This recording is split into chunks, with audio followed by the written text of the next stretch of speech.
الحمد لله رب العالمين والصلاة والسلام على سيد الأنبياء والمرسلين أما بعد فأعوذ بالله من الشيطان الرجيم بسم الله الرحمن الرحيم قال الله تبارك وتعالى في القرآن المجيد والفرقان الحميد إن الله وملائكته يصلون على النبي يا أيها الذين آمنوا صلوا عليه وسلموا تسليما اللهم صل على سيدنا ومولانا محمد وعلى آله وصحبه سيدنا ومولانا محمد وبارك وسلم وصلوا عليه۔ برادران اسلام، آج جس موضوع پر میں نے عرض گزار ہونا ہے وہ ہے جھوٹی قسم کی معاملت۔ اسلام میں اللہ تعالیٰ نے مسلمانوں کو جو مقام عطا فرمایا ہے اس کی سچائی اور حقانیت کے لیے یہی کافی ہے کہ وہ جو بات اپنی زبان سے نکالے اسے حق اور سچ مان لیا جائے، نہ کہ اسے اپنی بات منوانے اور اپنے آپ کو سچا ثابت کرنے کے لیے مختلف قسمیں کھانا پڑے اور لوگوں کو اپنے اعتماد میں لینے پڑے۔ لیکن چونکہ ہمارے معاشرے میں دین سے دوری کی وجہ سے خیانت، بددیانتی، دغا بازی، دھوکہ اور غین وغیرہ کا خوب کثرت سے چلن ہے، اسی لیے ہر دوسرے سے تیسرا شخص باہمی معاملات و تعلقات میں اپنی بات منوانے، اپنے آپ کو سچا بتانے اور اپنی حقانیت کو ثابت کرنے کے لیے معمولی باتوں میں بھی قسمیں کھاتا ہے،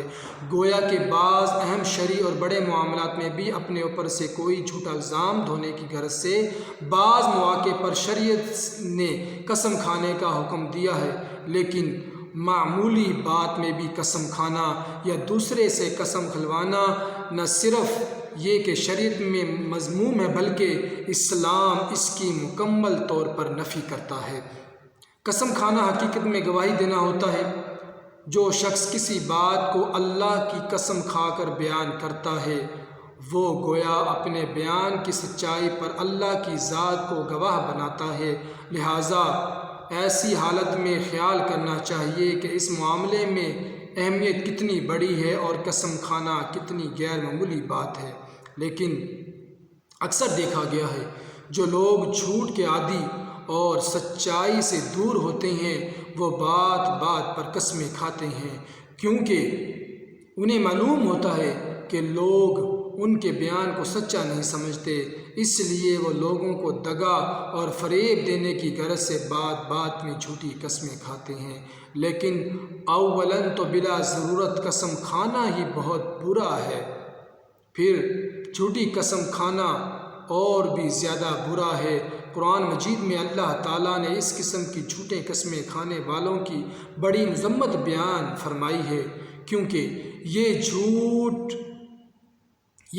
کی ایک بدترین شکل ہے جس میں جھوٹی قسم کھانے والا اپنے ساتھ اللہ تعالیٰ کی ذات کو بھی جھوٹی گواہی میں شریک کر لیتا ہے۔ قرآن مجید میں اللہ تعالیٰ نے جھوٹی قسمیں کھانے والے شخص پر اعتبار نہ کرنے کا حکم دیا ہے اور اس کو انسان کا بڑا عجیب بتایا ہے، بڑا عیب بتایا ہے۔ ارشاد بانی کا مفہوم ہے اور کسی بھی ایسے شخص کی باتوں میں نہ آنا جو بہت قسمیں کھانے والا بے وقت شخص ہے، جو بہت قسمیں کھانے والا بے وقت شخص ہے۔ چونکہ اس طرح کی قسمیں کھانے والے جان بوجھ کر جھوٹ بولتے ہیں، اس لیے یہ نفاق کی بڑی علامت ہے۔ اور قرآن مجید میں اللہ تعالیٰ نے منافقوں کے بارے میں فرمایا، پھر اس وقت ان کا کیا حال بنتا ہے جب خود اپنے ہاتھوں کے کرتوت کی وجہ سے ان پر کوئی مصیبت آ پڑتی ہے، اس وقت یہ آپ کے پاس اللہ کی جھوٹے قسمیں کھاتے ہوئے آتے ہیں کہ ہمارا مقصد بھلائی کرنے اور ملاب کرا دینے کے سوا کچھ نہ تھا۔ یہ وہی ہے کہ اللہ تعالیٰ ان کے دلوں کی ساری باتیں خوب جانتا ہے، یعنی اللہ تعالیٰ جانتا ہے کہ ان کے دلوں میں کیا ہے اور ان کی زبانوں پر کیا ہے۔ ایسے لوگ یہ چاہتے ہیں کہ قسمیں کھا کر سچ کو جھوٹ اور جھوٹ کو سچ بنا کر متعلقہ اشخاص کو خوش کر دے، لیکن اللہ تعالیٰ اس کے جواب میں فرماتے ہیں کہ اگر ان میں ایمان ہو تو انہیں چاہیے کہ سچائی اختیار کر کے اللہ اور اس کے رسول کو خوش کرے۔ فرمان الہی کا مفہوم ہے، مسلمانوں یہ لوگ تمہارے سامنے اللہ کی قسمیں اس لیے کھاتے ہیں تاکہ تمہیں راضی کرے، حالانکہ اگر یہ واقعہ مومن ہیں تو اللہ اور اس کے رسول صلی اللہ تعالیٰ علیہ وسلم اس بات کے زیادہ مستحق ہیں کہ یہ ان کو راضی کرے۔ ایسے منافقوں کا یہ حال ہوتا ہے کہ جب کوئی بری بات منہ سے نکالتے ہیں اور اس پر پوچھ گچھ ہونے لگتی ہے تو فوراً مکر جاتے ہیں۔ چنانچہ اللہ تعالیٰ قرآن مجید میں فرماتے ہیں، یہ لوگ اللہ کی جھوٹی قسمیں کھا جاتے ہیں کہ انہوں نے فلاں بات نہیں کی، حالانکہ انہوں نے کفر کی بات کہی ہوتی ہے۔ یہ ایسا کیوں کرتے ہیں؟ اس کی علت بتاتے ہوئے اللہ تعالیٰ فرماتے ہیں، یہ تمہارے سامنے اس لیے قسمیں کھا جاتے ہیں تاکہ تم ان سے راضی ہو جاؤ، حالانکہ اگر تم ان سے راضی بھی ہو گئے تو اللہ تو ایسے نافرمان لوگوں سے راضی نہیں ہوتا۔ اسی طرح قسم کھا کر کسی دوسرے کے مال پر دعویٰ کرنا اللہ تعالیٰ کے نام پر جھوٹ بولنے کے مترادف ہے، اور یہ ایک کے بجائے دو گناہوں کا مجموعہ ہے، ایک غضب اور دوسرا جھوٹ، اور وہ بھی اللہ تعالیٰ کے پاک اور مقدس نام پر۔ قرآن مجید میں اللہ تعالیٰ فرماتے ہیں، جو لوگ اللہ سے کیے ہوئے عہد اور اپنے کھائی ہوئی جھوٹی قسموں کا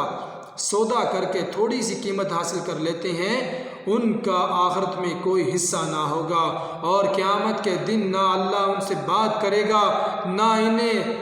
رعایت کی نظر سے دیکھے گا، نہ انہیں پاک کرے گا، اور ان کا حصہ تو بس عذاب ہوگا انتہائی دردناک۔ اس طرح حضرت عبداللہ رضی اللہ تعالیٰ عنہ سے روایت ہے کہ رسول اللہ صلی اللہ تعالیٰ علیہ وآلہ وسلم نے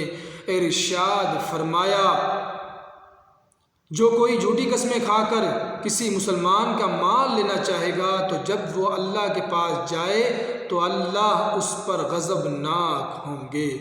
حضرت صلی اللہ تعالیٰ علیہ وآلہ وسلم نے 3 مرتبہ یہ ارشاد فرمایا، 3 آدمی ہیں جن کی طرف اللہ قیامت کے دن رعایت کی نظر سے نہیں دیکھے گا، نہ ان کو پاک کرے گا، اور ان کے لیے دردناک عذاب ہے۔ ایک وہ شخص جو اپنا لباس گھٹنوں کے نیچے تک لٹکاتا ہے، دوسرا وہ شخص جو احسان جلاتا ہے، اور تیسرا وہ شخص جھوٹی قسمیں کھا کر اپنا سامان بیچتا ہے۔ رسول اللہ صلی اللہ تعالیٰ علیہ وآلہ وسلم نے ارشاد فرمایا، جو کسی مسلمان کے حق کو جھوٹی قسمیں لے کر کھانا چاہے گا تو اللہ اس پر جہنم کی آگ کو واجب کر دے گا۔ صحابہ کرام نے عرض کی، یا رسول اللہ صلی اللہ تعالیٰ علیہ وسلم، کیا اگرچہ کوئی معمولی سی چیز ہو؟ آپ صلی اللہ تعالیٰ وسلم نے فرمایا، اگرچہ درخت کی ڈالی ہی کیوں نہ ہو۔ حضرت انس بن مالک رضی اللہ تعالیٰ عنہ فرماتے ہیں کہ حضور اقدس صلی اللہ تعالیٰ علیہ وآلہ وسلم نے ارشاد فرمایا، بڑے بڑے گناہ یہ ہیں اللہ کے ساتھ کسی کو شریک ٹھہرانا، والدین کی نافرمانی کرنا، کسی کو بے گناہ قتل کرنا، اور جھوٹی قسم کھانا۔ رسول اکرم صلی اللہ علیہ وسلم نے ارشاد فرمایا، جھوٹی قسم مال بکوا دیتی ہے لیکن نفع برکت کو گھٹا دیتی ہے۔ حضرت قتادہ رضی اللہ تعالیٰ عنہ سے روایت ہے کہ نبی کریم صلی اللہ تعالیٰ علیہ وسلم نے ارشاد فرمایا، تجارت میں بہت قسمیں کھانے سے پرہیز کرو، کیونکہ اس طرح پہلے کامیابی ہوتی ہے پھر بے برکتی ہو جاتی ہے۔ باہمی معاملات و تعلقات اور جھوٹے قسمیں کھانے اور لوگوں کو غلط طور پر اپنے اعتماد میں لے کر ان کا مال کھانے، ناجائز طریقے سے ان کا